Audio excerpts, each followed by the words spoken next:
Hello my friends, Liz beauty ടിപ്സിലേക്ക് സ്വാഗതം. ഇന്നത്തെ എൻ്റെ പോസ്റ്റ് മഞ്ഞളിനെ കുറിച്ച് കുറച്ച് കാര്യങ്ങൾ പറയാൻ വന്നതാണ് കേട്ടോ. ഒത്തിരിയും പേര് ഈ മഞ്ഞളിട്ട് കറുത്തു പോകുന്നു, പിന്നെ മഞ്ഞൾ അലർജിയാണ്, പിന്നെ നമ്മുടെ കിച്ചണിൽ ഉപയോഗിക്കുന്ന മഞ്ഞൾ ഉപയോഗിക്കാവോ എന്നൊക്കെ ചോദിച്ച് ഒത്തിരി ക്വസ്റ്റ്യൻസ് വന്ന് കിടപ്പുണ്ടേ. അപ്പോൾ നിങ്ങൾക്ക് എല്ലാവർക്കായിട്ടാണ് എൻ്റെ ഈ പോസ്റ്റ് കേട്ടോ. അപ്പോൾ എല്ലാവരും കേൾക്കണം, പിന്നെ ഫ്രണ്ട്സിനൊക്കെ ഷെയറും ചെയ്യണം. ഓക്കെ. അപ്പം മഞ്ഞൾ എന്ന് പറയുമ്പോൾ പലതരത്തിലുള്ള മഞ്ഞളുണ്ടല്ലേ. എന്നാൽ നമ്മൾ സാധാരണ കേൾക്കുന്നത് കസ്തൂരി മഞ്ഞളും പിന്നെ നമ്മുടെ കിച്ചണിൽ ഉപയോഗിക്കുന്ന മഞ്ഞളുമാണ് നമ്മൾ സാധാരണ കേൾക്കുന്ന മഞ്ഞൾ. കസ്തൂരി മഞ്ഞളാണ് ഇപ്പോൾ സാധാരണ ആയിട്ട് മിക്കവാറും കോസ്മെറ്റിക്സിലൊക്കെ ഇടുന്നതും അതുപോലെ നമ്മൾ മുഖത്ത് അപ്ലൈ ചെയ്യാനൊക്കെ കസ്തൂരി മഞ്ഞളാണ് നല്ലതെന്നാണ് പറയുന്നത്. അതിന് കാരണം എന്താണെന്ന് വെച്ച് കഴിഞ്ഞാൽ കസ്തൂരി മഞ്ഞൾ കുറച്ച് ആരോമാറ്റിക്കാണ്. അതോടൊപ്പം തന്നെ ഇതിലൊരു പിന്നെ നമ്മുടെ മഞ്ഞളിടുമ്പോൾ സ്കിന്നിലൊരു സ്റ്റെയിൻ വരുമല്ലോ. ഇപ്പോൾ കസ്തൂരി മഞ്ഞൾ എന്ന് പറയുമ്പോൾ അത്രയ്ക്ക് ആ പ്രോബ്ലം ഇല്ല. അതുകൊണ്ടാണ് അധികമായിട്ട് ഈ കസ്തൂരി മഞ്ഞൾ എല്ലാവരും പ്രോത്സാഹിപ്പിക്കുന്നത്. എന്നാൽ നമ്മുടെ കിച്ചൺ മഞ്ഞൾ എന്ന് പറഞ്ഞാൽ ഒട്ടും മോശക്കാരനല്ല. സെയിം കസ്തൂരി മഞ്ഞളുടെ അത്രയും തന്നെ ഗുണങ്ങളുണ്ട് നമ്മൾ കിച്ചണിൽ ഉപയോഗിക്കുന്ന നമ്മുടെ സാധാരണ മഞ്ഞളിന്. അത് എല്ലാവരും മനസ്സിലാക്കണേ. പിന്നെ നമ്മൾ ഈ വാങ്ങുന്ന പൊടി എന്ന് പറയുമ്പോൾ അത് ഇച്ചിരി നമുക്ക് വിശ്വസനീയമല്ല. അതുകൊണ്ട് നമുക്ക് ചെയ്യാവുന്നത് ഈ മഞ്ഞൾ ഇങ്ങനെ ഉള്ള കാലത്ത് അത് വാങ്ങി അതിനെ പുഴുങ്ങി ഉണക്കി പൊടിച്ച് വെക്കുക. അപ്പോൾ എല്ലാ സമയത്തും നമുക്ക് ഇത് നമുക്ക് എല്ലാ ഇതിലും കഴിക്കാനാണെങ്കിലും അതുപോലെ തന്നെ സൗന്ദര്യ പ്രശ്നങ്ങൾക്കുള്ള പാക്കുകൾക്കും എല്ലാം ആയിട്ട് നമുക്ക് ഈ മഞ്ഞൾ ഉപയോഗിക്കാം കേട്ടോ. പിന്നെ ഇതിനെക്കുറിച്ച് പറയാനുള്ളത്, ഈ മഞ്ഞൾ ഉപയോഗിച്ച് കറുത്തു പോകുന്നു എന്നാണ് ഒരു ക്വസ്റ്റ്യൻ. അതിൻ്റെ കാരണം എന്താണെന്ന്, ചിലർക്ക് ഇത് അലർജി ഉണ്ടാവും. എങ്ങനെയൊക്കെയാണോ അലർജി ഉണ്ടാകുന്നത്? ചില സോപ്പുകൾ, ചിലർ മഞ്ഞളൊക്കെ അപ്ലൈ ചെയ്തിട്ട് സോപ്പിട്ട് മുഖം കഴുകും. അപ്പോൾ ഈ സോപ്പുകളിൽ അടങ്ങിയിരിക്കുന്നത് ചിലപ്പോൾ ഈ മഞ്ഞളുമായിട്ട് ചേരില്ല. അങ്ങനെ ഒരു പ്രശ്നമുണ്ട്. അതുകൊണ്ട് ഒരു കാരണവശാലും മഞ്ഞൾ ഇട്ട് മുഖം സോപ്പിട്ട് കഴുകരുത്. അതാണ് ഒന്നാമത്തെ കാര്യം. പിന്നെ രണ്ടാമത്തെ കാര്യം, നമ്മൾ പിന്നെ മഞ്ഞളൊക്കെ ഇട്ടിട്ട് വെയിലത്തോട്ട്, പ്രത്യേകിച്ച് നമ്മുടെ കാലാവസ്ഥ അനുസരിച്ച് വെയിലത്തേക്ക് ഇറങ്ങുന്നതും ചിലവരിൽ പ്രശ്നമുണ്ട് കേട്ടോ. പിന്നെ മൂന്നാമത്തെ ഒരു കാരണം അലർജിയാണ്. അലർജി എന്ന് പറയുമ്പോൾ അത് നമുക്ക് ഇടുമ്പോൾ തന്നെ മനസ്സിലാവുമല്ലോ. ഇങ്ങനെ ഭയങ്കര ഇച്ചിങ്, നീറ്റല്, അങ്ങനെയുള്ള പ്രശ്നമുള്ളവരൊക്കെ ഇത് ഉപയോഗിക്കാതിരിക്കുകയാണ് നല്ലത്. ഇനിയിപ്പോൾ പൊടിച്ച് വെക്കാൻ നിങ്ങൾക്ക് സൗകര്യം ഇല്ലെങ്കിൽ നമുക്ക് കല്ലിലിട്ട് ഉരച്ചെടുത്തും നമുക്ക് മഞ്ഞൾ അപ്ലൈ ചെയ്യാം കേട്ടോ. അപ്പോൾ സോപ്പിട്ട് ക്ലീൻ ചെയ്യാൻ പാടില്ല എന്ന് പറഞ്ഞില്ലേ. പിന്നെ എങ്ങനെ ക്ലീൻ ചെയ്യണമെന്നോ, പാൽ ഉപയോഗിച്ച് വേണം നമ്മളിത് ക്ലീൻ ചെയ്യാൻ.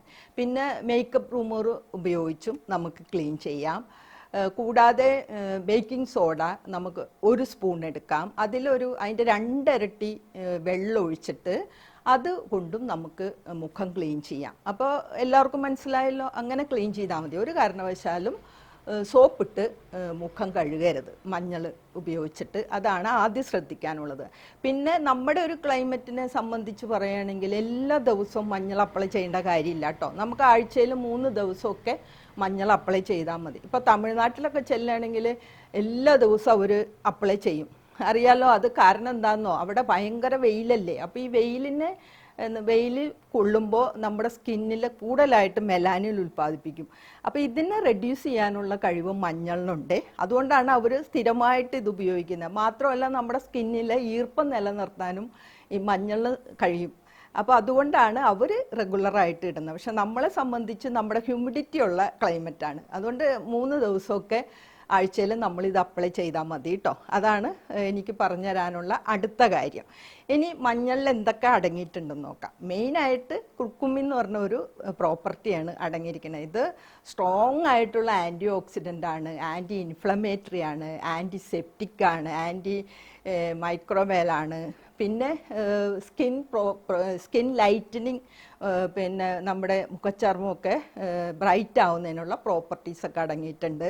പിന്നെ ഇത് അകത്ത് കഴിക്കുന്ന കാര്യം എല്ലാവർക്കും അറിയാമല്ലോ. ഇപ്പം നമ്മൾ ആൻറ്റി വൈറലാണ്, നമുക്ക് അകത്തേക്ക് നമ്മുടെ കിച്ചൺ മഞ്ഞൾ കഴിക്കാം. പക്ഷേ കസ്തൂരി മഞ്ഞൾ കഴിക്കില്ല കേട്ടോ അകത്തേക്ക്. നമ്മൾ എപ്പോഴും കിച്ചണിൽ ഉപയോഗിക്കുന്ന മഞ്ഞളാണ് നമ്മൾ ഒരു നുള്ളിട്ട്. ഒത്തിരി രോഗങ്ങൾക്ക് അത് പ്രതിവിധി ആണെന്നാണ് പറയണത്. പ്രതിവിധി മാറുന്നല്ല, നമുക്കതൊന്ന് രോഗങ്ങൾ അധികരിക്കാതിരിക്കാനും നമ്മുടെ ഇമ്മ്യൂൺ സിസ്റ്റം കൂട്ടുന്നതിനും പിന്നെ വൈറസിൽ നിന്നും എല്ലാം നമുക്ക് മോചനം കിട്ടുന്നതിനെല്ലാം നമ്മൾ കഴിക്കുന്നത് നല്ലതാണ്. അതാണ് പറഞ്ഞത് കേട്ടോ. പിന്നെ ഇത് മെയിനായിട്ട് നമ്മളിത് ഉപയോഗിക്കേണ്ടത് എങ്ങനെയാണെന്നോ, റോസ് വാട്ടറും അതുപോലെ പാല്, വെള്ളം, ഇതൊക്കെയാണ് ഇതിലൊക്കെ മിക്സ് ചെയ്ത് ഉപയോഗിക്കുകയാണ് നല്ലത്. ചിലപ്പോൾ നമ്മൾ ഇങ്ങനെ അലർജിയൊക്കെ വരുന്നതേ വേറെ പല പാക്കിൻ്റെ കൂടെയൊക്കെ നമ്മൾ മിക്സ് ചെയ്ത് ഇടുമ്പോൾ അതും ഈ മഞ്ഞളും കൂടെ ചേരാണ്ടും അങ്ങനെയൊരു പ്രശ്നം വരും. അപ്പോൾ കഴിയുന്നതും റോസ് വാട്ടർ അല്ലെങ്കിൽ പാല് അതല്ലെങ്കിൽ വെള്ളം, ഇതിലേതെങ്കിലും ഒന്നിൽ മിക്സ് ചെയ്ത് അപ്ലൈ ചെയ്താൽ മതിയാവും.